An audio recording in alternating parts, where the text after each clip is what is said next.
Yes, tubanirizaako nnyo mwebale kwekuumira ku mayengo gano gwe mukwano gwange ali eyo ampuliriza. Tubakulisaayo enkya y'olwaleero mukulike obwakedde mikwano gyange mmwe mwenna abali eyo. Muhoozi ku luno Gino Muhoozi Kayine Lugaba ku luno waakubulwa gy'agenda okuba nga anywa amazzi, waakubulwa gy'anywa amazzi. Lwaki gwe mukwano gwange? Kubanga yalinnye gye gava gwe mukwano gwange nakubanga ndikuseetulira ggwe ali eyo, era wenjogerera nti obunkenke n'obweraliikirivu bwe buliwo ssaawa zino. Nkwanirizaako nnyo kutegeeza ku Yugi Updates TV kosinza okuba nga otuwuliriza, gwatana kuba nga tweyungako genda maaso subscribinga wali wonna kona kadde likinga sharinga commentinga. Nebaza nnyo baganda bange abansharingako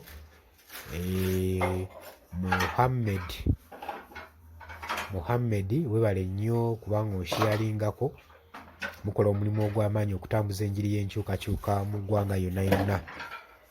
Saagala kubalwisaayo, olunaku olweggulo mukimanyi bulungi nnyo Gino Muhoozi Kayine Lugaba yasinzidde ku mukutu gwe ogwa Twitter n'abeera nga apostinga controversy, ebintu by'atamanyiiko mutwe na magulu, ng'agezaako okuttattana n'okuvvoola ekitiibwa kya Robert Kyagulanyi Ssentamu amanyikiddwa nga Bobi Wine, kwe yasinzidde ku mukutu gwe ogwa Twitter n'agamba nti ako ka Bobi Wine kitange mu kalulu akajja aka 2026 ajja kuba ng'akawangula.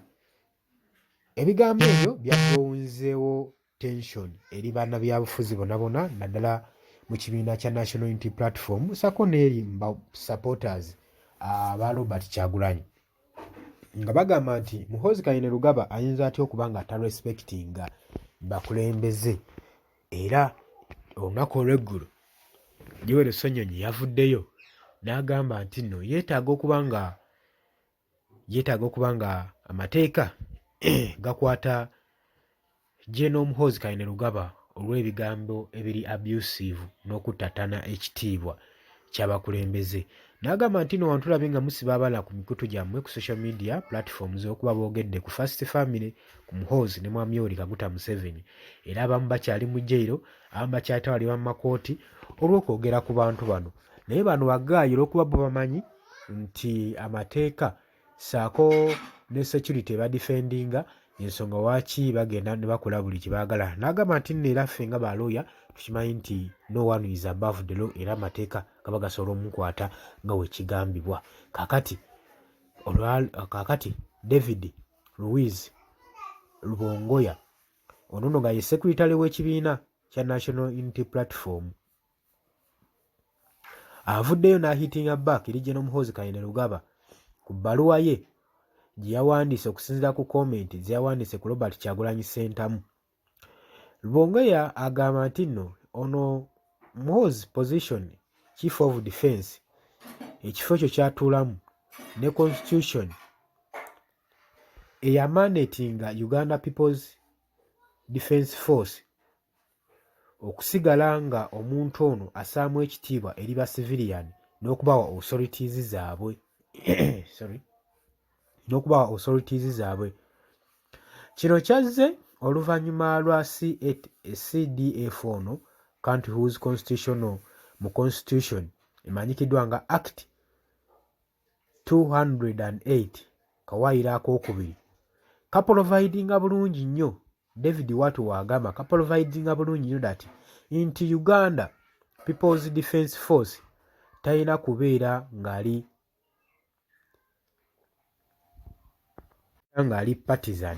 Era n'agamba bino Muhoozi bye yawandiise ku mukutu gwe ogwa Twitter, era ye asuggestinga nti Muhoozi behaviors za undermininze integrity eya Army Force gwe mukwano gwange ali eyampuliriza.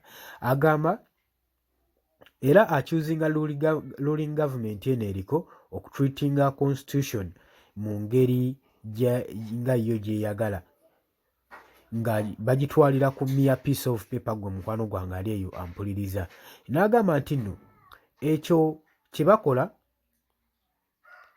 kimenya mateeka okubanga constitution bagimenya ne bagitwalira ku piece of paper nga bo we balabye we baagala gwe mukwano gwange ali eyampuliriza. Naye n'agamba amateeka gye bujjako gajja kubanga gatandika okukola, katulinde nga tutuuse mu nsi empya gwe mukwano gwange ali eyo ampuliriza.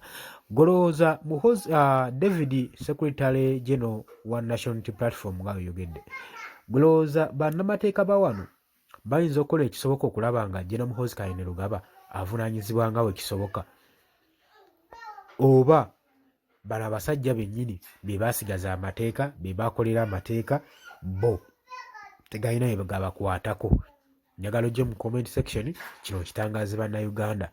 Golowooza amateeka ono gayinza omukwata oba bo amateeka tegabavunaanyizibwako? Nkwanirizaako era nga nkwebaza okubeera omuwuliriza omulungi era nkwagaliza olunaku olusufu. Weraba.